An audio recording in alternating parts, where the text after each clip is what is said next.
Well, good morning. Welcome to Grover Hill Zion United Methodist Church this morning. It's good to get together and to meet like this once again. Hopefully you'll be able to get something out of the message. You know, these are some difficult days. We know that. I don't try to sugarcoat them, but things are sounding better anyway, aren't they? School started this past week. I pray that the teachers and the staff and the parents and all the kids, I pray they're getting along just well, and that there haven't been any problems yet. And even if there are some problems, God has showed us how to deal with some of these things. And so we just need to continue to deal with them in the way we've been dealing with them and listening to our leaders. So what I want to talk to you about this morning is troubles in life. When we go through those difficult times, the fiery furnace, when we go through those things. And the scripture that I'm using this morning is from the book of Daniel, chapter 3. It talks about the fiery furnace. Yeah, throughout the ages, Christians have been martyred and persecuted and killed and mocked and ridiculed for their faith and belief in Jesus Christ. Even in the Old Testament, those who believed in Jehovah God were very often martyred for their faith and belief in God. And even today, in many places in the world, even in our own country, people of faith are tortured or murdered or persecuted in various ways, mocked and ridiculed for their faith in Christ. That just seems to be the way it's been for a very, very long time, doesn't it? Polycarp, his name, by the way, means much fruit. He was a bishop of Smyrna in the 2nd century. What a fitting name, isn't it? Much fruit. A bishop producing fruit for God. Well, Jerome writes about Polycarp that he was a disciple of the Apostle John, and that John ordained him then to be a presbyter in Smyrna of what is modern-day Turkey. It's a seaport there. It's not called Smyrna today. It's something else. It doesn't come to mind right now. But Polycarp was told that he needed to renounce his faith in Jesus Christ, or they were going to burn him at the stake. And on the day of his death, he said, "For 86 years I have served him, and he has not done me any wrong. How then can I blaspheme my King and my Savior? You threaten me with fire that burns for a season, and after a little while it's quenched. But you are ignorant of the fire of everlasting punishment that is prepared for the wicked."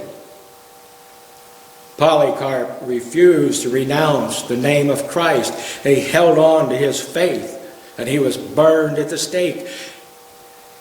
And they say that his body refused to burn, and so they end up piercing him with a spear. And part of that, he refused to burn incense for the Roman emperor.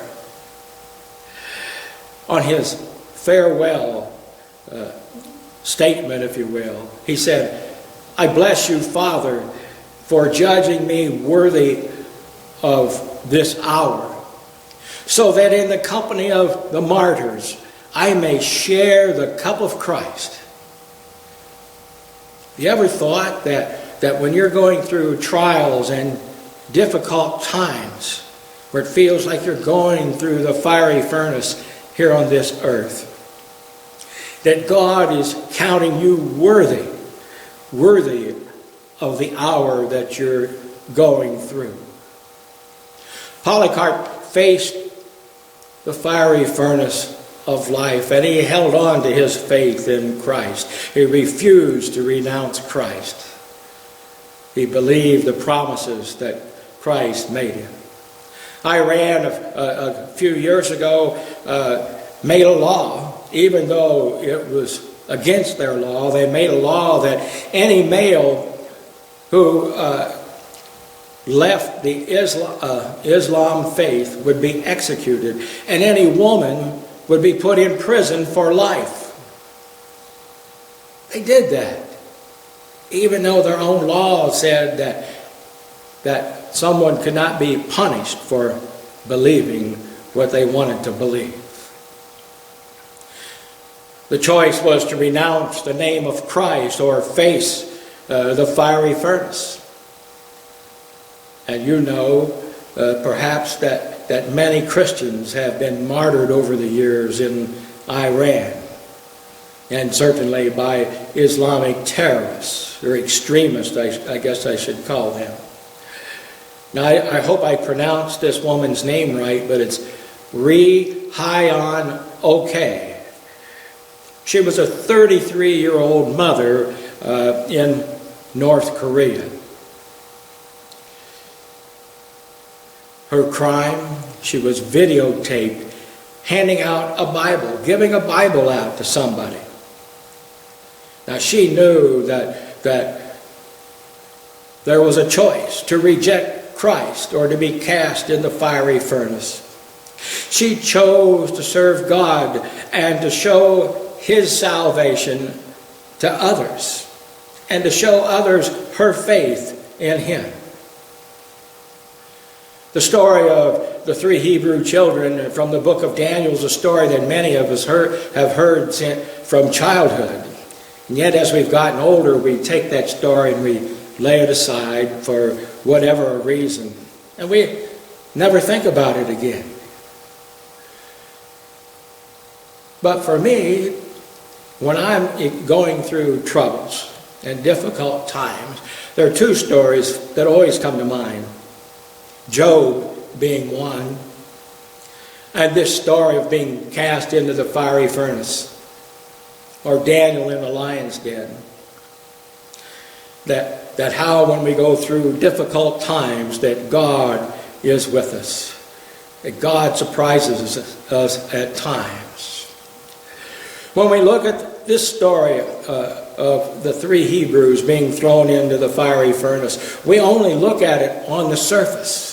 And yet we fail to see or to recognize that there's a much deeper story in this chapter. I find the story is really a help. Really help, as I said a moment ago, as we have to endure the trials of life. And it seems like we have to endure those trials or those fiery furnaces more and more, because more and more and increasingly the world is unfriendly to God, Christianity, and to people who believe in Christ. In the 21st chapter of the Gospel of Luke, Jesus admonishes us about what will happen in the last days. And beginning in Luke 21, verse 12, Jesus said, "Before all of this, they will lay hands on you and persecute you. They will deliver you to synagogues and prisons, and you will be brought before kings and governors, all on account of my name. This will result in your being witnesses to them. But make up your mind not to worry beforehand how you will defend yourselves. For I will give you words and wisdom that none of your adversaries will be able to resist or contradict. You will be betrayed even by parents, brothers, relatives, and friends, and they will even put some of you to death. All men will hate you because of me, but not a hair of your head will perish. By standing firm, you will gain life." Do you know what it's like to be scorned and ridiculed or mocked because of your faith in Christ? I would guess most of us have been at one time or another. I would guess that we've been in some uncomfortable positions where we certainly felt that we were being put down because of our faith in Christ. You know, fascists are are persecuting others today, even in our country, because they wear a piece of clothing that they don't like, because they say a word or a phrase that they don't like, or because they believe certain things that they don't want you to believe. Believing in Jesus isn't always easy, nor is it always comfortable.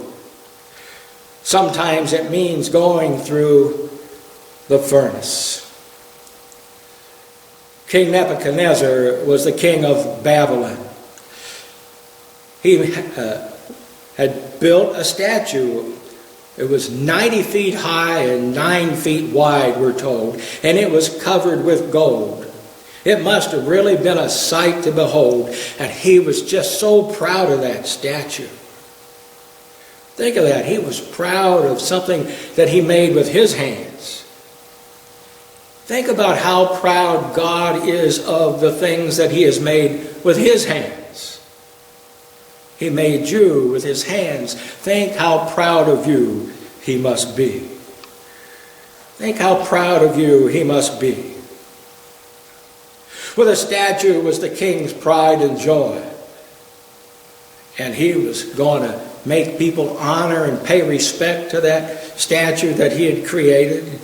The king ordered all of the officials in the kingdom to come to the day of dedication for this statue. And then he gave orders that when the band stopped playing, everyone must fall flat down, face to the ground, and worship his statue. Anyone who did not worship the statue would be thrown into the fiery furnace. Well, the music stopped. Everyone fell down and worshiped the statue god. Everybody, that is, except 3 Hebrew boys, Shadrach, Meshach, and Abednego. They refused to worship any other god than Jehovah God, the God of Israel, the one true God. Their faith in him remained steadfast. When the king heard about their refusal to worship his pride and joy, his statue, he became very angry. Can you imagine how angry he must have been? Oh my gosh, there are some people today that want to control and manipulate you. And if you don't want to play ball with them, what do? They get very angry because they can't get you to comply with what they want you to do. Think of how the king must have felt, a man of authority who could speak and it happened. Here these 3 Hebrew men who were nothing in the eyes of the king, refusing to obey his commands and orders to bow down. But the king gave those 3 Hebrew men one more chance to fall down and worship the statue or to be thrown in the fiery furnace. They didn't bow, they didn't bend, they didn't burn. They held on to their faith. The king persecuted them because of their standards, because of whom they believed, and because of the stand that they took to worship no other God than Jehovah God. Jesus warned us about such things. He said, listen, they persecuted me, meaning Jesus, and you're not above me, meaning Jesus. And they will surely persecute you who believe in him as well. Every day there are people who want you to lower your standards and reject the cause of Christ, saying to you, let's go out and get high, or let's go out and get drunk, let's go out and rob and kill, let's go out and do some stealing and looting, such as we're seeing today in various places around the country. Those are people who want to have one foot in the world and one foot in the kingdom of God. But it won't work with God. It won't work with God. With God, it's either or, but it's not both. It's not both. Shadrach, Meshach, and Abednego said to the king, "Our God can save us. But even if he does not save us, we're not going to do what you want us to do." They knew that God could save them, but they also knew that he might not save them in this world. They remained steadfast in their faith anyway, refusing to reject their God or to bow before any other God than Jehovah God. And the king became even angrier, and he ordered the furnace to be made 7 times hotter than it had ever been made before. And he ordered that the 3 Hebrews be bound, and he ordered soldiers then to take them up the steps and throw them into the fiery furnace. And as the soldiers went up the steps, the flames were so hot, hotter than they'd ever been before, that the flames leaped out, and they destroyed those soldiers who were throwing those 3 Hebrews into the furnace. And after a time, the king looked into the furnace, and he said to his aides that were gathered around him, he said, "Didn't we throw 3 men in there? I see 4 men in there, unbound and walking all around down there. And the one looks like the Son of God." Jesus never promised that we would not have to go through the fires of hell here on this earth. But he did promise to go through them with us. It was in the fire that God was waiting for the 3 Hebrew men. And it was in the fire that God made everything all right. When you go through the flames, Jesus will be waiting for you, and he will meet you there. And regardless of the outcome, he will make everything all right. The king called the 3 men to come out of the fire, and when they did, they looked like the fire had never touched them. The only thing that they lost in the fire were the very things that had them bound. They lost their bindings. It was in the fire, in the furnace, that they were set free. When you go through the fiery furnaces of life, the flames will set you free.